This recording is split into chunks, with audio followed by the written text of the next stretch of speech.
TV.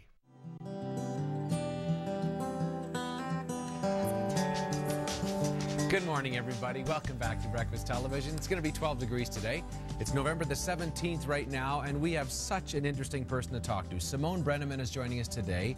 She is a therapist and an author, and she has mothered, coached, and mentored children who deal with autism. She has 2 kids who are autistic, and she is here to talk a little bit about that and explain her work in her book. It's called Effervescence, a true life tale of autism and courage. There's the book right there, and she's with us here. Thanks so much for coming in. Thank you.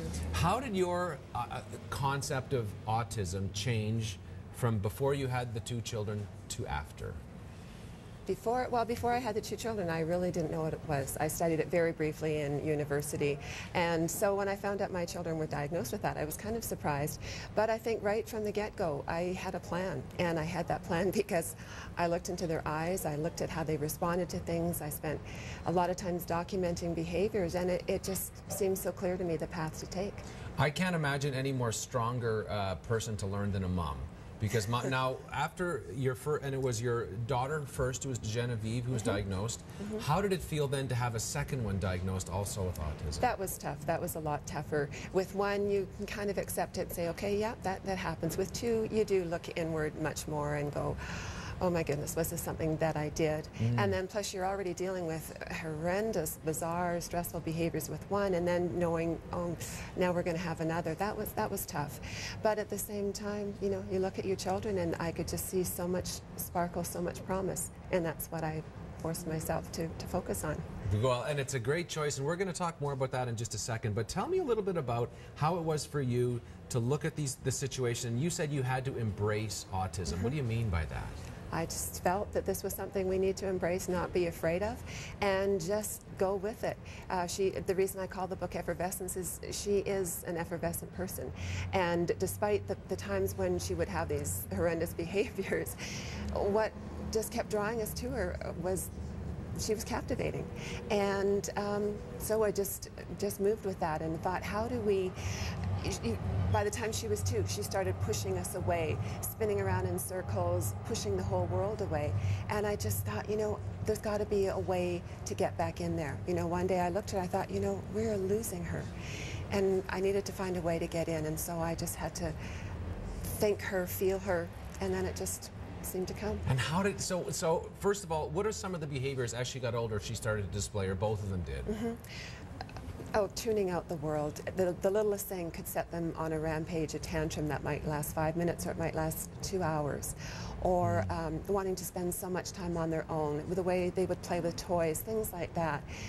Speech was not happening. It would be where they would just, well, once they got speech, they would just repeat things, but they didn't understand how to have a conversation with people. And so then, how did you say, in that situation, which for a mom must have been so difficult and for parents so difficult, how did you turn that into wonder?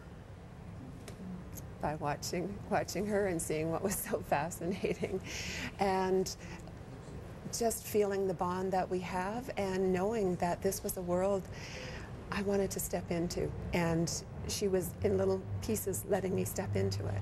And now people would say you need to fix that, and I would think that's fairly common, right? In any situation, you think that autism is something that needs to be fixed, but you have a strong reaction to that. How so? I really do. I feel so saddened by this push that I've seen the last couple of years. I don't want to romanticize autism. It is a challenging disorder.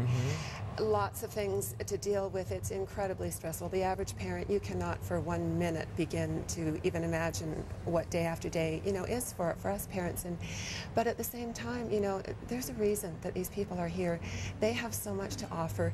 It's not a matter of fixing them. It's a matter of evolving, of giving them skills, of embracing who they are, and letting them still be themselves, but emerging and offering to the world what they have to give. Both of my children, Genevieve probably does better than my son Hayden does, but even as challenged as he is, both of them will give you the most profound, amazing insights. They fill our lives with so much joy, and they have such senses of humor. Why would I want to fix that? That was my whole plan, was to keep who they are intact and just build on it. If there was a message you wanted to get out to folks watching, people like me, who maybe don't have that direct contact with folks with autism, what would you want them to know? Embrace this. Autism is not a label, in my opinion. It is an explanation. There's nothing wrong with saying, oh, that person over there is having difficulty, you know, paying at Starbucks or whatever because he has autism, and at this moment he's a little bit overwhelmed. So you just embrace that, have some sensitivity, and chances are in a moment he'll get himself together and he'll be fine. You just want to embrace this. What a great, great message. And of course, your website has that, and there's more information on the book that's there as well.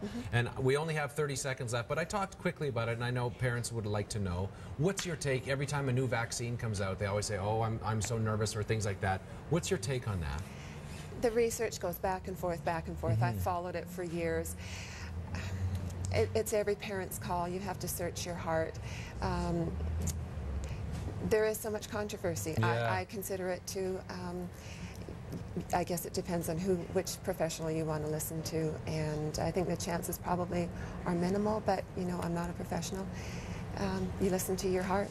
Have you had to do, really, that's been your lesson for so much of your parenting and teaching and everything. It is, yeah. Well, it's really good of you to come by, Nicole. Thank you so much for being, I should say. Simone Brenneman is the author of Effervescence, a true life tale of autism and courage. And if you are dealing with autism in any way in your life with other people or yourself, or if you want to help others deal with it, what a great book and a great idea. All the links to Simone's site are on breakfasttelevision.ca. You can get it going from there. Thank you so much. Thank you. Good to have you with us here. And of course, Jill Bellin could not be more beautiful.